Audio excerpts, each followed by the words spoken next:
like this one. Okay.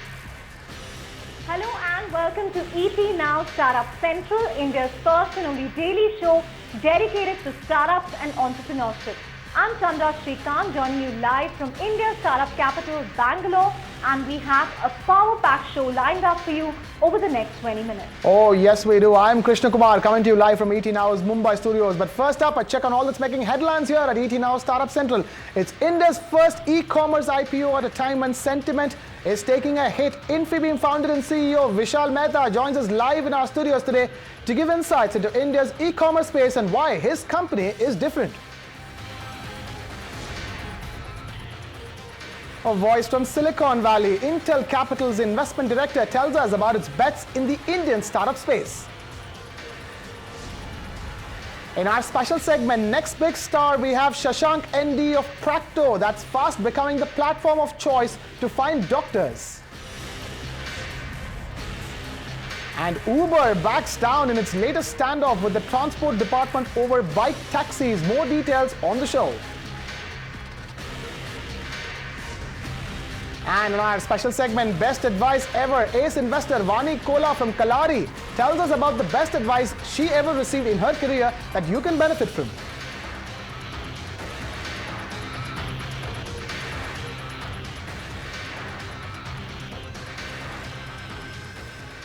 We have a special guest in our ET Now studios today, Vishal Mehta, the founder and CEO of Infibeam, and as we told you, this is the first e-commerce IPO to hit the Indian market, so clearly a lot of excitement. Vishal, I know you can't get into the specifics because your roadshow kicks off tomorrow, but I must say you're a very brave man to be listing in the current environment. Take us through the timing and why India and not NASDAQ or NYSE as some of the other tech companies prefer. Sure, thanks Chandra. So we're very excited about this. I think the timing of the IPO is March 21st. That's when the IPO initiates to 23rd. We've been in e-commerce for the last 7 years. I started out in 2007 with my team, and we've got a business model which is somewhat, very synergistic and integrated. We provide a platform so that most of the merchants can build their own online shop called Build a Bazaar Marketplace. We've got many merchants building up their own e-commerce website as well as e-commerce store using our infrastructure. And you'll see a lot of websites that you go to and store names which will essentially have something which is called powered by Infibeam. So in other words, merchants can build their own store, and they can also reach out to users and consumers directly on their own store. We also allow users to access such products when the merchants want to actually publish that on any of the marketplaces. So we've got a very interesting synergistic model where we allow merchants to reach out to users across multiple destinations, the end destination or website, including their own. And we think about the timing of the IPO and many others, we'll have to, of course, leave it to the bankers to give us advice on what's the best time, and we've decided that this is a good time for us. All right, Vishal, what I want to ask you is this, Infibeam was the first e-commerce company in the country. Yes. But that e-commerce story has taken many twists and turns, especially over the last couple of years. So what makes Infibeam different from the other big names in the market? And why would, for instance, somebody go on Infibeam.com to buy a phone, considering the options available? Sure. Krishna, that's a great question. And I will tell you that usually there is always a merchant who's selling a product. And a merchant wants to reach out to users, as in a customer, across any destination. If you look at the physical world, it is somewhat very similar. You will have a customer walking into any of the stores, and they will pick up the product based on what they feel is appropriate in terms of pricing, convenience, trust, whatever you call it. So if you look at the virtual world, it's not very different than the online world. And in the online world, you will, of course, have destinations that are somewhat more preferred compared to others. Okay. But that does not mean that merchants would not have an option to build out their own. What we do is we actually eat up the cost of technology. So in other words, rather than going back and making everyone invest into technology, can we actually provide a Build a Bazaar marketplace platform so that merchants can start building up their own? You try to make it more and more variable for the merchant and make it fixed cost for you. Okay. So as you keep on investing into hardware, into software infrastructure, into supply chain logistics, can you actually reduce the cost of the merchant to go online, where they can build out their own brand presence as well as allow them to sell across any of the destinations. So customers are tied to offers, customers are tied to opportunities and attractive discounts. And what we believe in is that let users actually go back and make the preference and choices of how they'd like to transact. All right, Vishal, Chandra has another question for you. Right. Vishal, we've seen a sobering as far as valuations are concerned. If you've seen what Morgan Stanley did with Flipkart and even Inmobi now, people say is no longer a unicorn. Considering all these factors, are you nervous ahead of the roadshow, ahead of the listing? See, I will not be able to comment on specifics, but what we do know and what I can tell you, Chandra, is that there is a lot of users joining the online bandwagon. So in other words, if you look at the internet penetration in India, that has grown significantly in the past several years. If you look at the latest Technopack reports, it will show that there are about 35 million customers who are transacting on e-commerce, and that same number is expected to go to 180 million in the next 5 years. So as you actually go back and think about the e-commerce evolution in the ecosystem, with rising internet penetration, with more and more consumers looking at opportunities to discover and find products online, that we believe that the overall ecosystem is growing. And I believe also that as consumers are online, that businesses will also have to go back and build out presence where consumers are. And that's what we believe we should continue doing, which is providing ecosystems and opportunities for merchants to build their own using our Build a Bazaar marketplace. All right, Vishal, that's where I come in with my question. Now, you have an e-commerce marketplace and then you have a SaaS platform, Build a Bazaar. That's right. Talk to us, what exactly will be the one driving traction going forward? Where will the focus be now that you're all set to be a public listed company in hours from now? So we will, I will tell you more, because I know I will have certain compliances and guidelines. But what I can tell you is that, if you look at our revenues and if you look at the projections, that our services revenue, if you will, which is coming from the SaaS platform, where we actually have a variable fee from merchant or a fixed fee that we essentially earn based on giving infrastructure to the merchants. Services revenues, which is the Build a Bazaar marketplace revenues, have grown significantly year over year. Last year we had about close to 66 crores, and the year prior we were in the 30 crores. So we've been growing, at a 3-digit percentages. If you look at the 6 months ending September, we closed at 48.7 crores. So if you look at the overall year opportunity, which we will perhaps discuss at the right time, that we clearly see that there's going to be a focus in terms of building out the Build a Bazaar market infrastructure. Chandra, this man is very tight-lipped. Over to you. Right. Vishal, finally, I'm sure you're going to open up once the IPO is in place, and we'll get you back again on Startup Central. But finally, one word that internet companies hate, but investors love, profitability. What is your own path going to be as far as that is concerned? Yeah, if you look at the past several years, we've always focused on profitability as well. If you look at the September financials, which we have filed our RHP with, September 15 financials, we have a positive PAT. Year over year, you've reduced your losses. We have forward invested for the past several years. And as we keep on building out and as our services portion of our revenue grow, we've actually provided segmental results as well that we believe there is more and more ahead. So it is not a one-time event, but we want to continuously focus on profitability, but we will of course forward invest in our growth as well. Vishal Mehta, founder and CEO of Infibeam, thank you so much for taking time out to be with us here on ET Now Startup Central. And we here at ET Now Startup Central wish you all the best. Thank you. For a wonderful journey on Dalal Street then. Thank you so much. Thank you. Thank you for having me. Moving on. India needs to have more players in the enterprise space. That's the word coming in from Shonjit Singh, Investment Director of Intel Capital, speaking to our very own Chandra R. Shrikant in Bengaluru. Singh says that there is a need for more players in the infra space as well. Listen in. India still is primarily a consumer-oriented play, and the likes of Flipkart, Myntra, Snapdeal, etc. have done well, and then followers in other markets. But the enterprise story, new startups in core database, new infrastructure startups in data center, we're not seeing too much of that. And that's something I think India has the talent.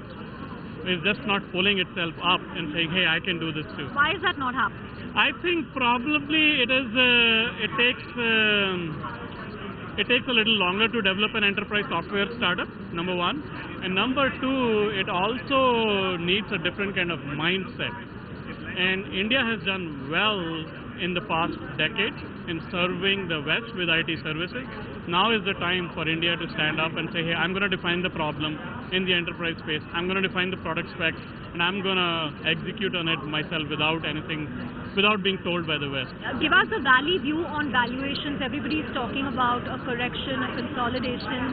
As someone from Silicon Valley, what is your own take? Is the Indian market overpriced at this point with respect to the whole e-commerce, consumer internet? The IPO market's not doing well. That's putting pressure on late stage rounds, and hence valuations in those late stage rounds.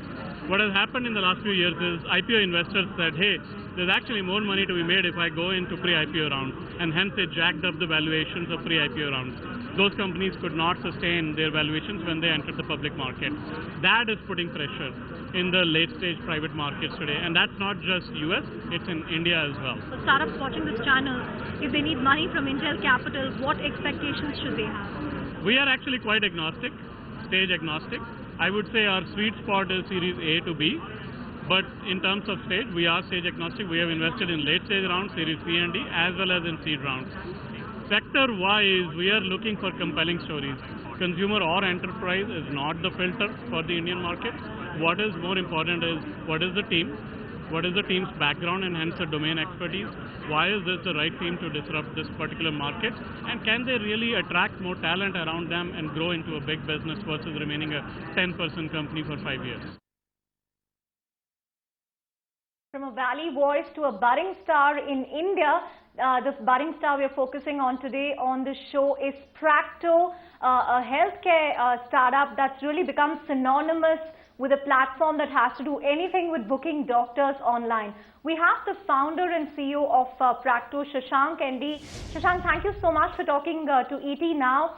Take us through, the scale and scope of the market. Where are you now? How big can you potentially grow?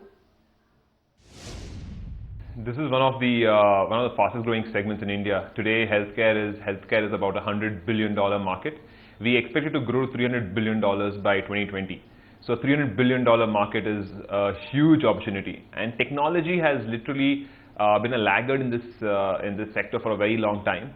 And over the last 5 years, we made a significant progress in that and in changing that status quo. Going forward, we believe there's a huge play for technology in healthcare. What we have seen is just the tip of the iceberg. There's going to be a lot more. All right, Shashank, this is Krishna Kumar coming to you live from ET Now's Mumbai studios. I wanted to ask you about your revenue model. What exactly is your revenue model currently? And more importantly, what's the growth potential you see going forward?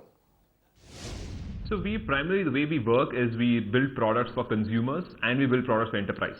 This is one of our big differentiators to anybody else in the world. Coming from India, we are one of the few companies in the world who build healthcare products for both consumers and for enterprise, and we are the leaders in both. Our revenue model is primarily targeted at the enterprises. So all the consumer-facing products are free to use. And through enterprises, we build software, we build hardware products for them, we have marketplace products, we have transactional products. So from clinics to hospitals, to diagnostic centers, to wellness and fitness centers, all of them use any of these products of ours, and that's how we make revenues. Shashank, take us through the goals that you've mapped for yourself over the next 12 months, the tractions you expect. So we've been doing really well. Healthcare is one segment that, as the country progresses and prospers, healthcare becomes the need of the hour for most. It's a fundamental need of every person, right from the urban centers to even rural centers, where even in Tier 2, Tier 3 centers where we have expanded, we have seen a huge adoption of our products. To give you an example, our hardware product called Practo Tab is being adopted more at the Tier 2 and Tier 3 cities than in the Tier 1 cities. The adoption levels are more.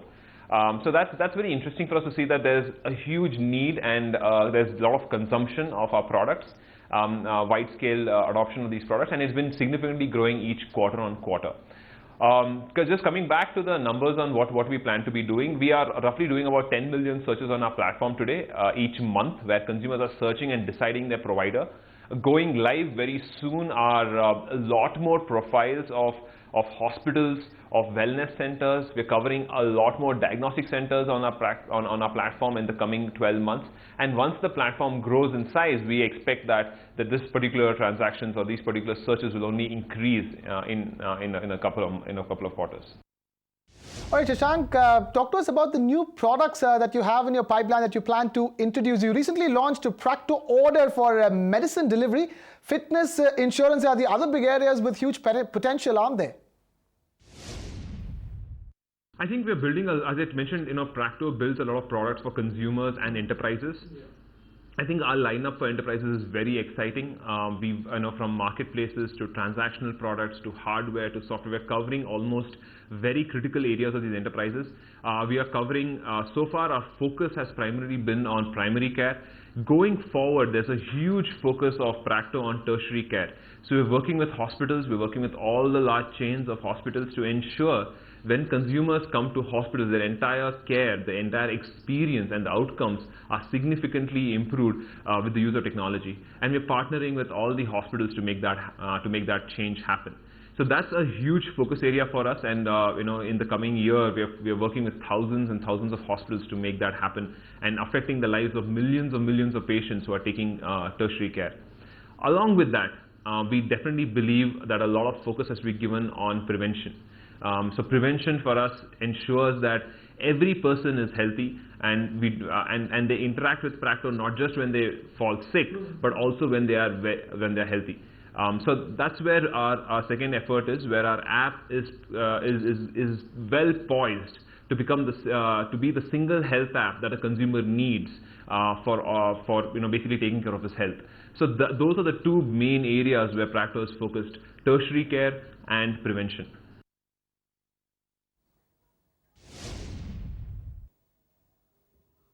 Right. Finally, Shashank, you've been fairly acquisitive, 5 acquisitions in the last year. How has, it panned out in terms of integration and strategic sense? And will you be looking at more targets going forward?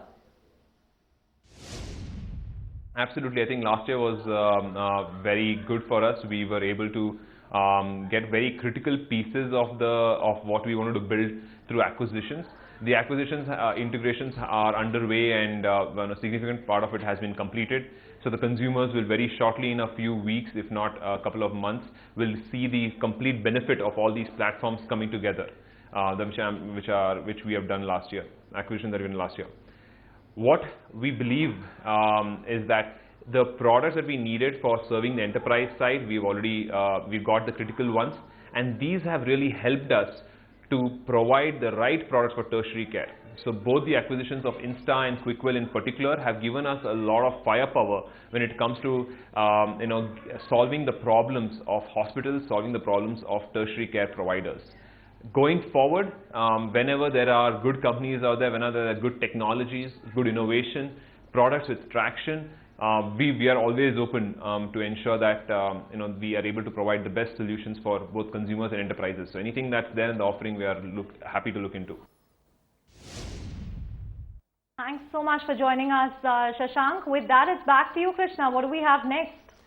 Chandra, the tussle between cab aggregators and the transport department over bike taxis seem to be heading for a truce in Bengaluru. That's the latest information we're getting. Uber, which had previously ignored the diktat of regulators, has not only decided to stop their much-hyped Uber Moto initiative, but has also agreed to apply for a license.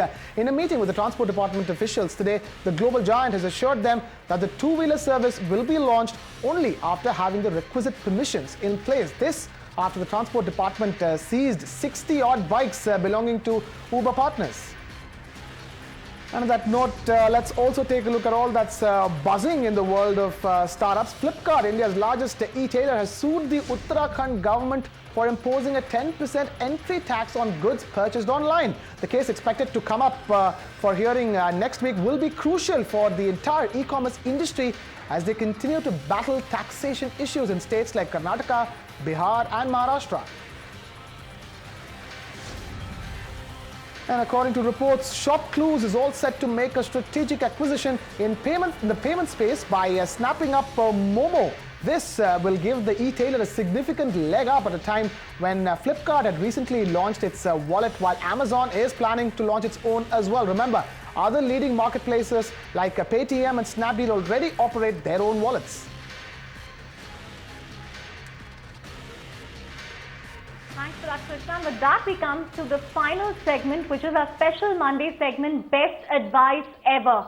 We asked ace investor Vani Kola of Kalari Capital for the best advice that she's received in her career that you and I can benefit from. Best advice I received in my career is, this is life.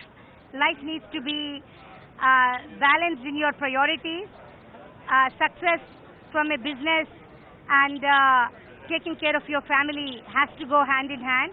So to me, my family and my business are equally important, and balancing them and placing the right priority to both is probably the best advice.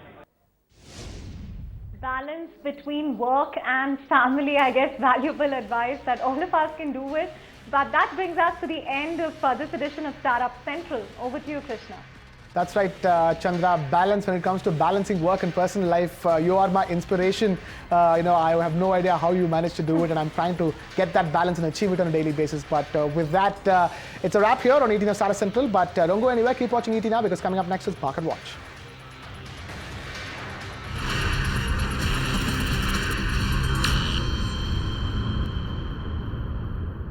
Find us on Facebook at facebook.com/ETNow, and don't forget to click the like button. You can also follow us on Twitter at ETNowLive. To stay updated with all our programming, hit the subscribe button on our YouTube channel by logging on to youtube.com/user/ETNow.